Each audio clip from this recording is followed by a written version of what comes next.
Camping in the Pacific Northwest is a thing of beauty.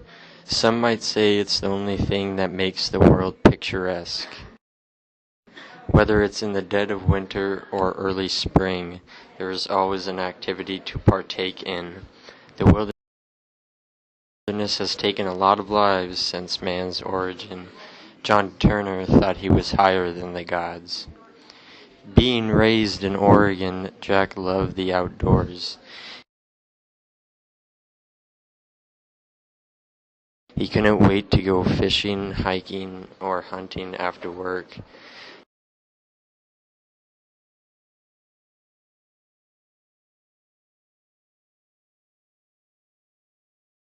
Just in case, he would keep all his fishing gear in his pickup. He always dreamed of winning the lottery and buying a cabin up in the woods. Seclusion, isolation, remoteness. Jack adored his family and friends, but he was always a little awkward when it came to strangers. As a child, he was very introverted and liked to be alone most of the time. He was lonely and suffered from extreme anxiety.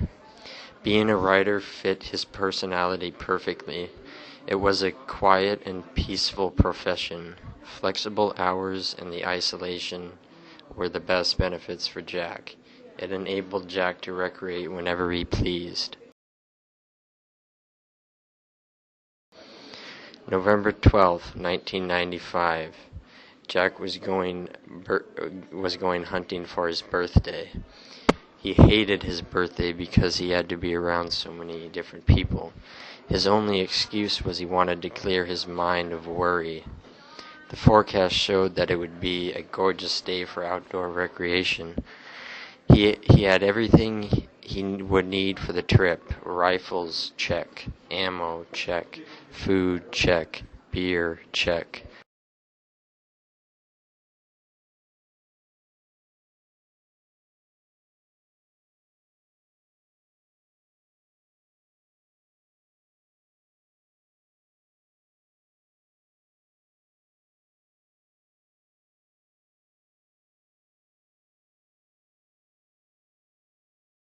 Luckily, Jack has a good-sized pickup and can fit any essentials.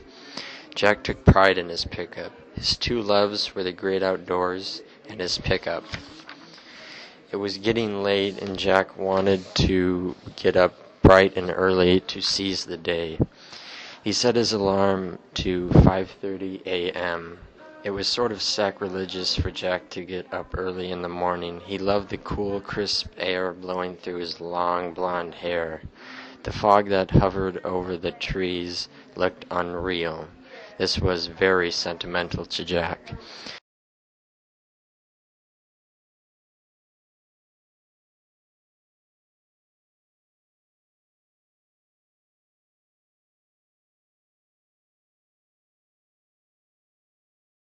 Jack wanted to have children younger so that he could go camping with them, so they can all enjoy the wilderness together. His sons Jim and Dylan are all grown up now and have lives of their own. Dylan moved to Nebraska because he got a job as a lawyer, and Jim lives in Washington as a deli store owner. Jack was very proud of his two sons and always was supportive of their unique talents.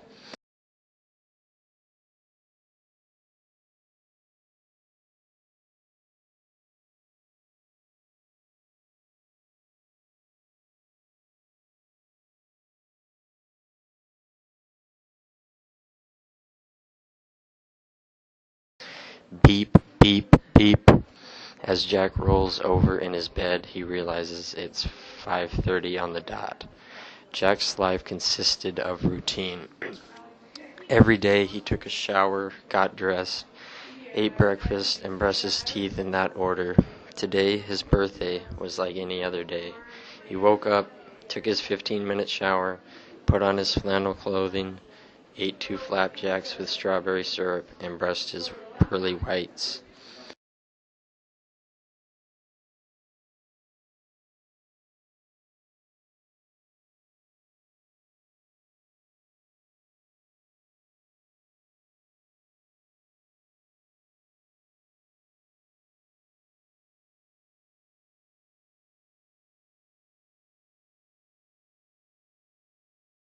Jack had some bad habits, though.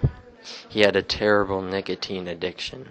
He had been smoking Camels since he was a freshman in high school. He said it relieved his stress, and his addiction was already too strong to quit. He loved to smoke while he drove, especially in the countryside. He made sure to bring a carton of cigs for the trip.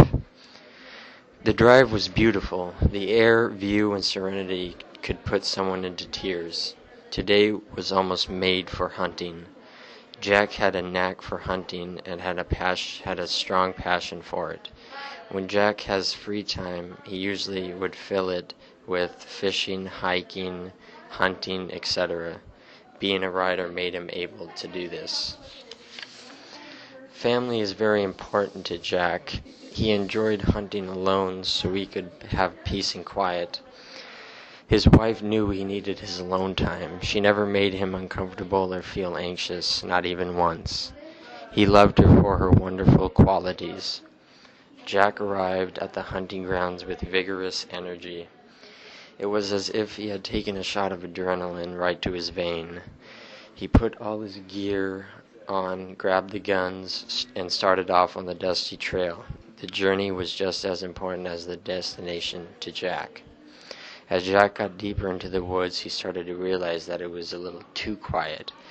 It was as if a bomb dropped and every living thing was eradicated. When 2 hours passed, Jack was really concerned and frustrated that he couldn't find any game. 3 hours, 4 hours, 5 hours passed. As the lighter it got, Jack started to see stranger things. Carcasses were scattered about with maggots crawling inside them. Someone put them there. They were formed in a circle with 3 sixes in the middle. Jack immediately assumed it was some sort of satanic cult. His guess was not far off. Apparently, in the town of Stillwater, there was a group of teenagers that called themselves the Daedra Clan. They act like any other gang, but are a little more scrupulous with their work. They take pride in killing animals and mugging streetwalkers. They have also been known to murder. Jack had heard about this group on the news. He could tell it was them because of the dead animals and satanic messages about. Luckily, Jack was armed with a fairly good arsenal and had a great knack for precision aiming. If anything came in his way, there'd be a bullet in its head in a second. Strange noises that were coming from the woods started to get louder and more ominous. Jack was seeing black figures in the mist. Jack freaked out. He gunned as fast as he could, with all the gear on his back, the opposite way. The figures chased after him like a coyote on his prey. Jack was no slouch, but he did have a little extra weight on him. His energy decreased the longer the chase went on. Eventually, the mysterious figures caught up to him. With one swift hit with the bat, Jack was unconscious. Jack was struck by one of the men in the back of his head. He was bleeding profusely. One of the men grabbed him by his legs while another grabbed his shoulders. The unthinkable was about to happen to Jack. He knew it, they certainly knew it, and I'm sure the gods knew it. The clan would perform a satanic ritual, eventually leading to Jack's demise. No one ever saw or heard from Jack ever again. His family, friends, and his dog were all left behind. All they had was memories. The only thing Jack died with was the peace that ended his life in the first place, his trusty rifle.